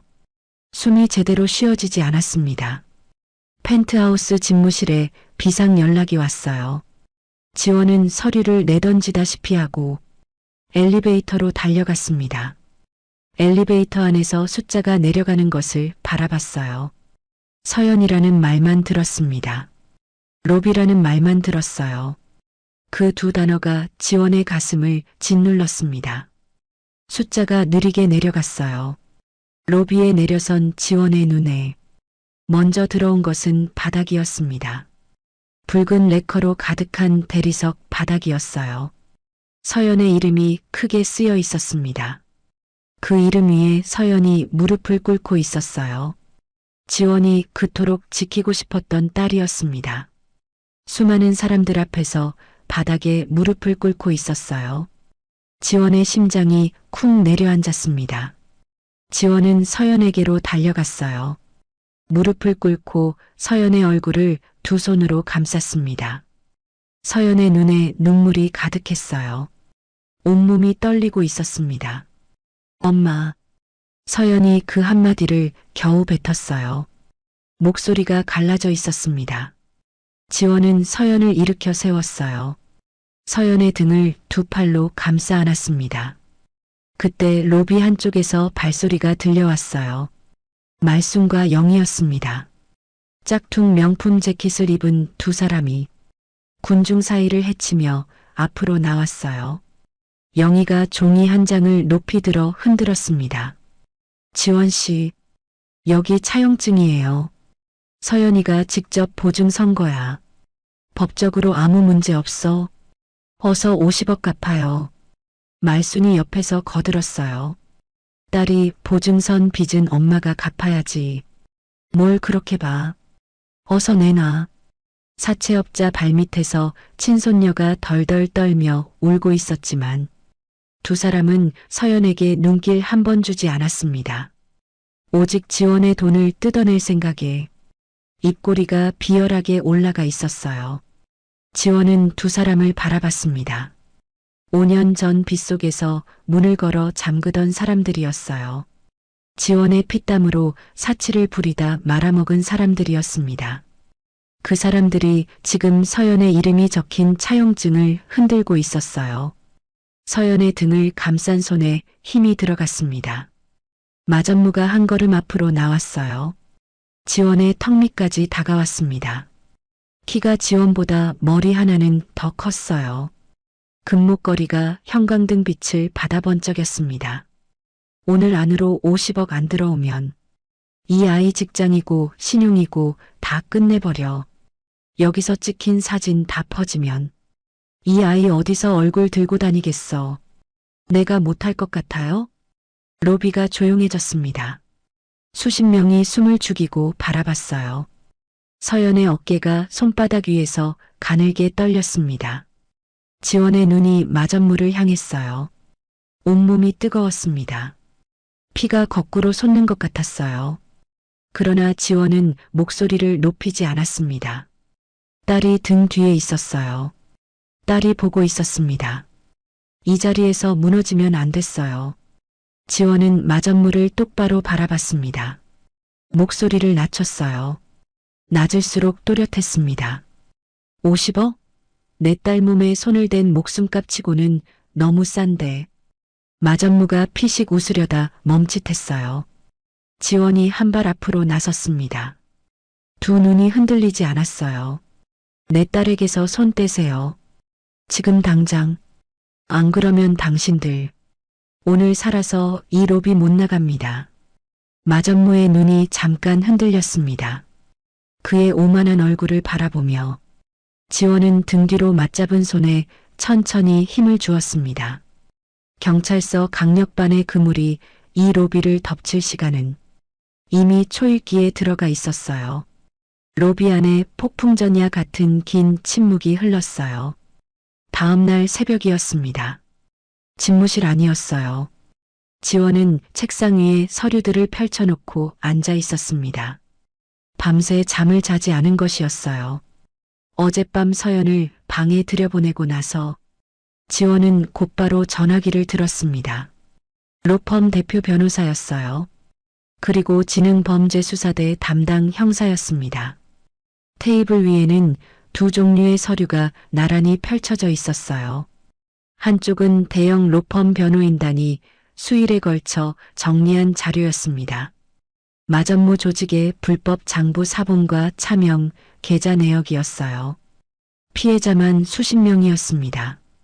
지능범죄수사대가 이미 내사를 진행 중이었어요. 다른 한쪽은 지원이 직접 확보한 자료였습니다. 마전무가 꼬리를 자르기 위해 명의를 돌려막고 계좌를 쪼개온 정황이었어요. 두 자료를 합치면 마전무 조직은 빠져나갈 구멍이 없었습니다. 지원은 두 자료를 하나씩 대조했어요. 새벽 2시였습니다. 새벽 3시였어요. 숫자가 맞아 들어갈 때마다 지원은 줄을 그었습니다. 그리고 또 하나의 서류가 있었어요. 변호인단이 정리한 필적 감정 결과였습니다. 서연의 차용증 서명이 위조되었다는 내용이었어요. 전문 감정인의 소견서가 첨부되어 있었습니다. 영희가 5년 전 지원의 집에서 훔쳐간 도장이었어요. 그 도장으로 찍은 서연의 이름이었습니다. 증거가 완벽했어요. 지원은 서류를 가지런히 정리했습니다. 새벽 4시였어요. 창밖이 아직 어두웠습니다. 지원은 변호사에게 문자를 보냈어요. 오늘 아침 고소장 접수합니다. 날이 밝았습니다. 경찰청 민원실이었어요. 지원은 변호인단과 함께 고소장을 직접 접수했습니다. 사문서 위조, 명예 도용, 불법 채권 추심이었어요. 영희와 마전모 일당 전원이었습니다. 접수증을 받아든 지원은 잠깐 눈을 감았어요. 여기까지 오는데 밤을 꼬박 새웠습니다. 접수를 마치고 나온 지원은 핸드폰을 꺼냈어요. 담당 형사에게 문자 한 통을 보냈습니다. 준비됐습니다. 같은 시각 빌딩이었어요. 지원의 사설 경호팀이 로비 곳곳에 자리를 잡았습니다. 평소와 다름없는 차림이었지만 눈빛이 달랐어요. 빌딩 주변 골목에는 지능범죄수사대 형사들과 기동대가 이미 대기하고 있었습니다. 사복 차림이었어요. 정문, 후문, 비상구였습니다. 세 방향이 모두 막혔어요.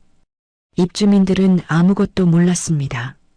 평소처럼 커피를 손에 들고 엘리베이터를 향해 걸어가고 있었어요. 오전 10시였습니다. 유리 회전문이 거칠게 밀렸어요. 마전무였습니다. 어제보다 더 많은 인원을 데리고 왔어요. 12명이었습니다. 마전무의 얼굴에 여유가 가득했어요. 어제 지원의 경고 따위는 기억에도 없는 표정이었습니다. 금목걸이가 형광등 빛을 받아 번쩍였어요. 어제 그 여자 나오라고 해. 오늘은 그냥 안 가. 마전무가 경비원을 향해 소리쳤습니다. 그때 로비 안쪽에서 지원이 걸어 나왔어요. 혼자였습니다. 손에 두툼한 서류 봉투를 들고 있었어요. 마전무가 지원을 보며 입꼬리를 올렸습니다. 왔네. 생각해봤어요? 돈 준비됐어요? 지원은 대답하지 않았어요. 천천히 마전무 앞으로 걸어갔습니다. 그리고 손에 들고 있던 서류 봉투를 열었어요. 서류들이 쏟아졌습니다. 불법 장부 사본이었어요. 차명 계좌 내역서였습니다. 마전무 조직의 이름과 숫자가 빼곡하게 적힌 서류들이 대리석 바닥 위로 흩어졌어요. 마전무의 얼굴이 굳었습니다. 이게 뭐야? 지원이 마전무를 바라보며 차갑게 말했어요. 내 딸 몸에 손 떼면 내가 직접 끝낸다고 했지. 지원은 구두굽으로 바닥에 떨어진 비밀 장부를 지그시 밟았습니다.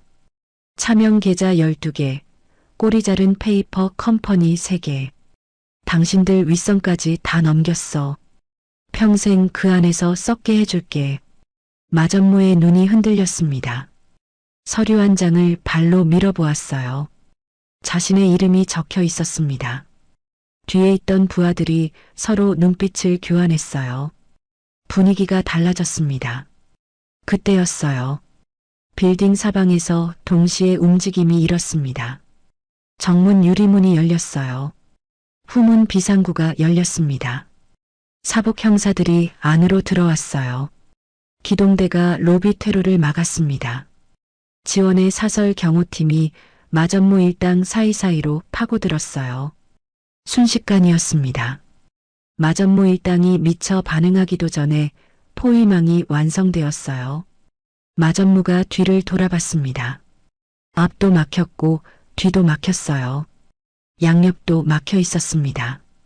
처음으로 마전무의 얼굴에서 여유가 사라졌어요. 형사가 앞으로 나섰습니다. 미래캐피탈 대표 마전무 씨, 불법 채권 추심 및 공갈 혐의로 체포합니다. 마전무가 버텼어요. 나 변호사 있어. 함부로 건드리지 마. 변호사는 연락하셔도 됩니다. 일단 같이 가시죠. 형사 둘이 마전무의 양팔을 잡았습니다. 마전무가 몸을 비틀었어요. 그러나 역부족이었습니다. 수갑이 채워졌어요. 찰칵 소리가 로비 안에 울렸습니다. 마전무의 부하들도 하나씩 제압되었어요. 저항하는 사람은 기동대가 막았습니다. 소리를 지르는 사람은 형사들이 잡았어요. 12명이 차례로 수갑을 찼습니다. 로비에 서서 바라보던 입주민들 사이에서 술렁임이 일었어요. 그때 로비 뒷문 쪽이었습니다. 말순과 영희가 뒷문으로 빠져나가려 했어요. 영희가 먼저 문을 밀었습니다. 말순이 뒤를 따랐어요. 문이 열리는 순간이었습니다.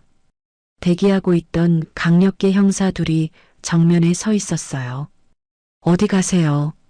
영희가 뒤로 물러서다 말순과 부딪혔습니다. 두 사람이 비틀거렸어요. 영희가 옆으로 돌아 달아나려 했습니다. 형사가 팔을 잡았어요. 나요. 나는 아무것도 안 했어요. 영희가 소리를 질렀습니다. 형사는 놓지 않았어요. 말순도 버텼습니다. 그러나 형사 앞에서 버팀은 오래가지 않았어요. 두 사람이 형사들에게 잡힌 채 로비 안으로 끌려왔습니다. 지원이 그 모습을 바라보고 있었어요. 그제야였습니다. 영희가 형사의 손을 뿌리치며 지원 앞으로 달려왔어요. 무릎을 꿇고 바닥에 엎드렸습니다. 지원 씨, 제발이요. 한 번만 봐줘요. 내가 잘못했어요. 다 내 잘못이에요. 제발이요. 말순도 주저앉았습니다. 두 손을 모아 쥐고 지원을 올려다 봤어요. 주름진 얼굴에 눈물이 흘렀습니다. 지원아, 내가 잘못했어. 한 번만 봐줘라. 응, 한 번만. 지원은 두 사람을 내려다봤어요. 5년이었습니다. 빗속에서 문을 걸어 잠그던 그 밤부터 지금 이 순간까지였어요. 찜질방 바닥에서 서연과 부둥켜 안고 버티던 새벽들이었습니다. 쓰레기장에서 무릎을 꿇고 가족 사진을 주워 담던 그 손이었어요. 골목 바닥에 쓰러지던 그 오후였습니다. 그 모든 날들이 한꺼번에 지나갔어요. 지원은 천천히 무릎을 꿇었습니다. 두 사람과 눈높이를 맞췄어요. 말순의 눈과 영희의 눈을 차례로 바라봤습니다. 그리고 바닥을 짚으려는 두 사람의 손을 차갑게 걷어냈어요. 단 한 푼도 없습니다. 선처도 없어요. 지원이 일어섰습니다. 형사들이 두 사람을 일으켜 세웠어요. 말순과 영희가 각각 순찰차 뒷좌석으로 밀려 들어갔습니다. 차 문이 닫혔어요. 순찰차가 천천히 빌딩을 빠져나갔습니다. 지원은 그 모습을 끝까지 바라봤어요. 순찰차가 골목 너머로 사라졌습니다. 아무 말이 없었어요. 모든 상황이 정리되었습니다. 로비 안에 남아있던 사람들이 하나둘 흩어졌어요. 어제 붉은 레커로 뒤덮였던 대리석 바닥은 밤샘 복구 작업으로 얼추 닦여 있었습니다. 하지만 자세히 보면 대리석 틈새로 희미하고 붉은 상처 자국이 배어 있었어요. 지워지지 않은 그 상처 위로 서연이 천천히 걸어 내려왔습니다. 뒤에서 조심스러운 발소리가 들렸습니다. 서연이었어요. 지원은 뒤를 돌아봤습니다. 서연은 지원 앞에 서더니 숨을 한 번 크게 들이켰어요. 눈이 이미 빨개져 있었습니다. 그리고 울기 시작했어요. 소리 없이 울다가 소리가 터졌습니다. 엄마는 사람들 앞에서 늘 강했지만 저는 그동안 엄마 없는 집에서 혼자 밥 먹고 혼자 울었어요. 엄마가 돈을 버는 동안 저는 엄마를 잃었어요. 서연의 목소리가 로비 안에 울렸습니다. 떨리고 갈라진 목소리였어요. 오래 담아두었던 말이었습니다. 취업 통보를 혼자 받던 날도, 졸업식 날 텅 빈 운동장에 홀로 서 있던 날도, 우울증 약을 혼자 챙겨 삼키던 밤도 다 담긴 말이었어요. 5년치 외로움이었습니다. 지원은 서연을 바라봤어요. 입술이 떨렸습니다. 눈물이 차올랐어요. 할 말이 없었습니다. 아니, 할 말이 너무 많았지만 어떤 말도 먼저 나오지 않았어요. 지원은 그 붉은 상처 위에 무릎을 꿇고 서연을 끌어안았습니다. 두 팔로 꽉 안았어요. 서연의 어깨가 흔들렸습니다. 지원의 어깨도 흔들렸어요. 미안해. 지원의 목소리가 갈라졌습니다. 엄마가 독해져야 했어. 너를 지키려면 엄마가 독해져야 했어. 그 방법밖에 몰랐어. 찜질방에서도 쓰레기장에서도 바닥에 쓰러지던 날도 다 너 때문이었어. 미안해. 정말 미안해. 서연이 지원의 등을 두 손으로 잡았어요. 꽉 쥐었습니다. 엄마. 그 한마디였어요. 그 한마디 안에 5년이 다 들어 있었습니다. 두 사람은 엉망이 된 로비 한가운데서 한동안 그렇게 있었어요. 지원의 눈물이 서연의 어깨 위로 떨어졌습니다. 서연의 눈물이 지원의 가슴으로 스며들었어요. 5년이었습니다. 서로 다른 방향을 바라보며 걸어온 5년이었어요. 그 시간이 두 사람의 눈물 속에서 천천히 씻겨 내려갔습니다. 로비 밖으로 아침 햇살이 깊게 들어오고 있었어요. 1년 후였습니다. 재판 선고일이었어요. 법정 아니었습니다. 방청석이 가득 차 있었어요. 지원은 방청석 맨 앞줄에 앉아 있었습니다. 서연이 옆에 있었어요. 피고인석에 말순과 영희가 앉아 있었습니다. 1년 전과는 전혀 다른 모습이었어요. 말순의 머리가 더 하얘져 있었습니다. 영희는 살이 많이 빠져 있었어요. 두 사람 모두 고개를 들지 못했습니다. 재판장이 선고문을 읽어 내려갔어요. 사문서 위조, 명예 도용, 불법 채권 추심 방조. 형량이 읽혔습니다. 영희가 눈을 감았어요. 말순의 손이 무릎 위에서 파르르 떨렸습니다. 방청석에서 웅성임이 일었어요. 지원은 움직이지 않았습니다. 정면을 바라봤어요.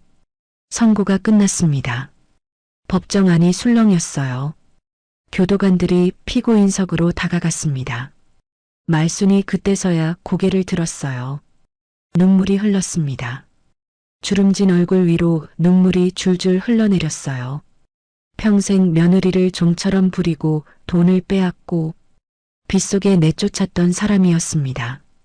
손녀의 신분증을 도용하게 내버려둔 사람이었어요.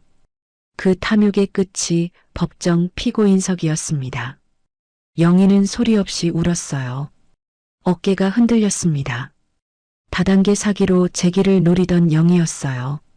서연의 도장을 찍어 차용증을 위조하던 그 손이었습니다. 그 손에 이제 포승줄이 묶였어요. 법정 밖이었습니다. 포승줄에 묶인 말순과 영희가 호송차를 향해 걸어갔어요. 말순의 발걸음이 무거웠습니다. 영희는 고개를 들지 못했어요. 호송차 문이 열렸습니다. 말순이 올라서려다 걸음을 멈췄어요. 뒤를 돌아봤습니다. 법원 건물 앞에 지원이 서 있었어요. 서연이 옆에 있었습니다. 두 사람은 말이 없었어요. 그냥 바라보고 있었습니다. 말순의 입술이 떨렸어요. 무슨 말을 하려다 멈췄습니다. 할 수 있는 말이 없었어요. 말순은 고개를 숙이며 호송차에 올랐습니다. 영희도 올랐어요. 차 문이 닫혔습니다. 호송차가 천천히 법원을 빠져나갔어요. 지원은 그 모습을 끝까지 바라봤습니다. 호송차가 골목 너머로 사라질 때까지요. 가슴이 후련하다고 생각했어요. 그런데 후련함보다 먼저 오는 것이 있었습니다. 그냥 오래된 피로였어요. 5년이라는 시간의 무게였습니다.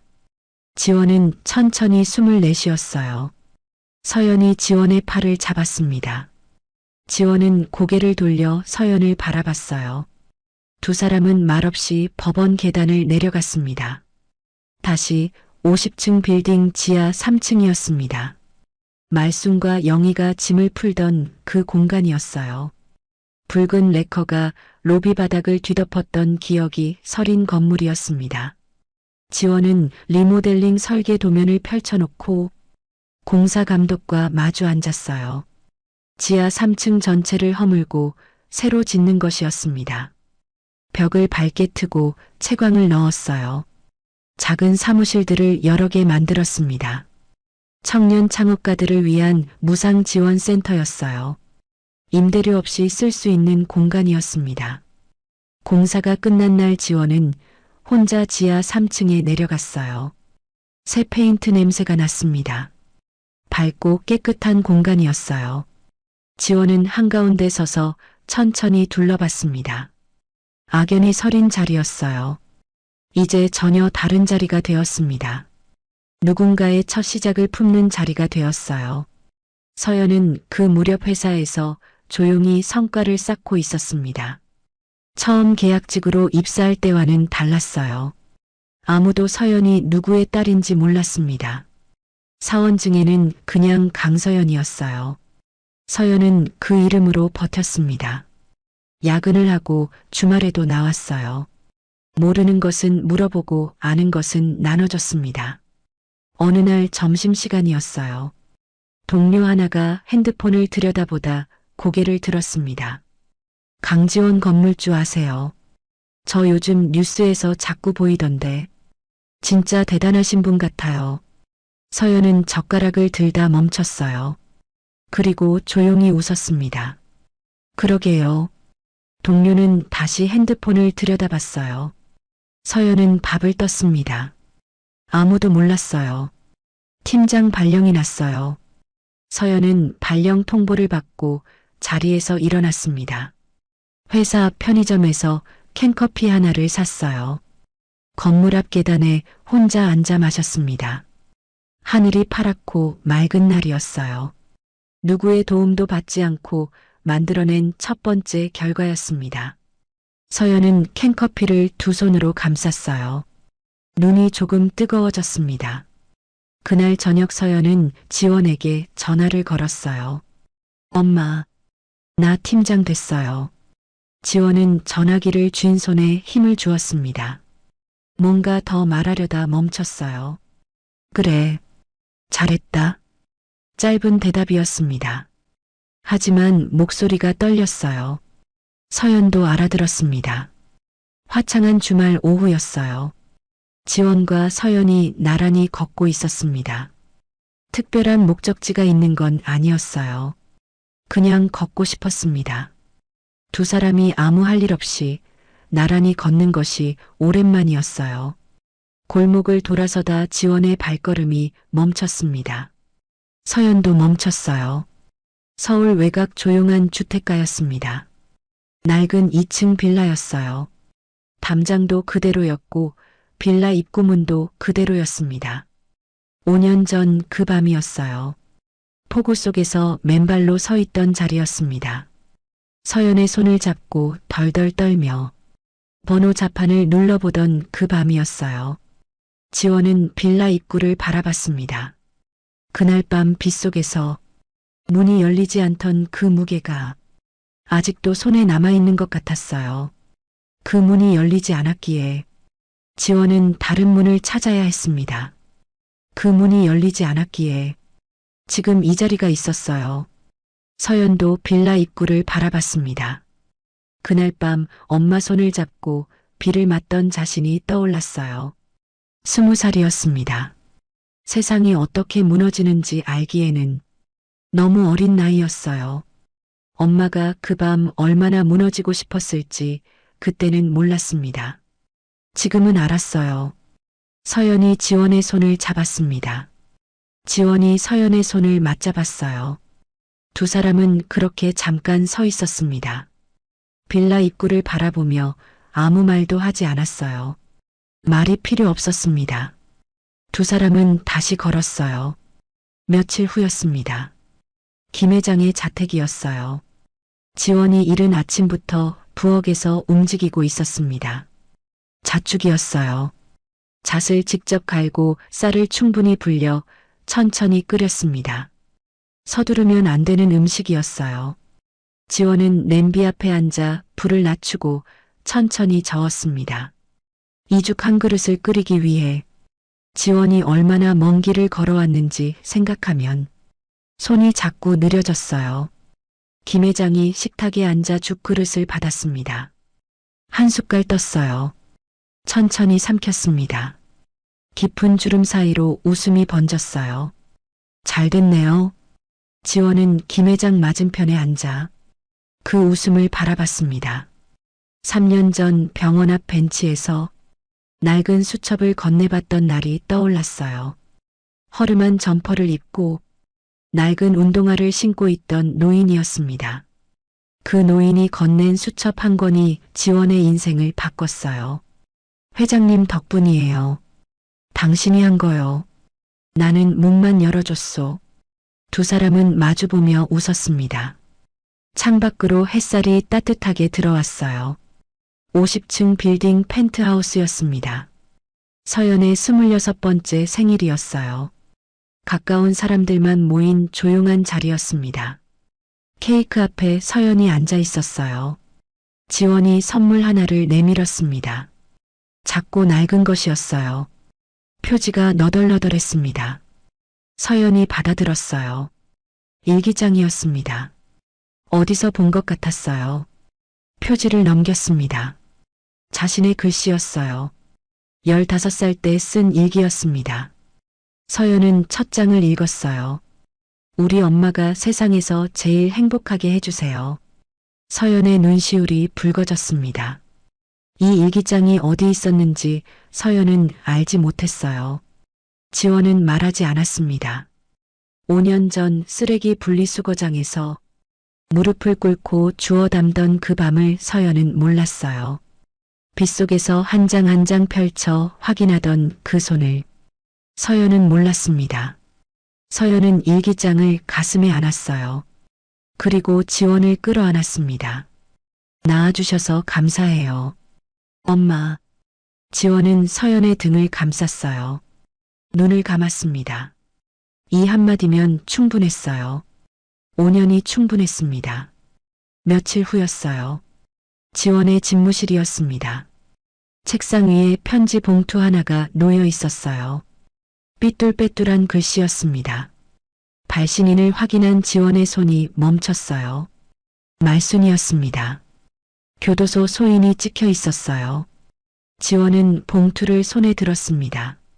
잠깐 바라봤어요. 안에 뭐가 쓰여 있을지 모르지 않았습니다. 후회일 것이었어요. 용서를 구하는 말일 것이었습니다. 지원은 봉투를 뜯지 않았어요. 천천히 몸을 돌렸습니다. 책상 옆 문서 파쇄기였어요. 지원은 봉투를 파쇄기 입구에 밀어 넣었습니다. 기계가 돌아갔어요. 봉투가 빨려 들어갔습니다. 파쇄기 소리가 잠깐 울리다 멎었어요. 지원은 파쇄기를 바라봤습니다. 미련이 없었어요. 후회도 없었습니다. 그것으로 끝이었어요. 지원은 고개를 들었습니다. 창가였어요. 서연이 서울 야경을 바라보며 서 있었습니다. 유리창 너머로 도시의 불빛이 넓게 펼쳐져 있었어요. 수십만 개의 불빛이었습니다.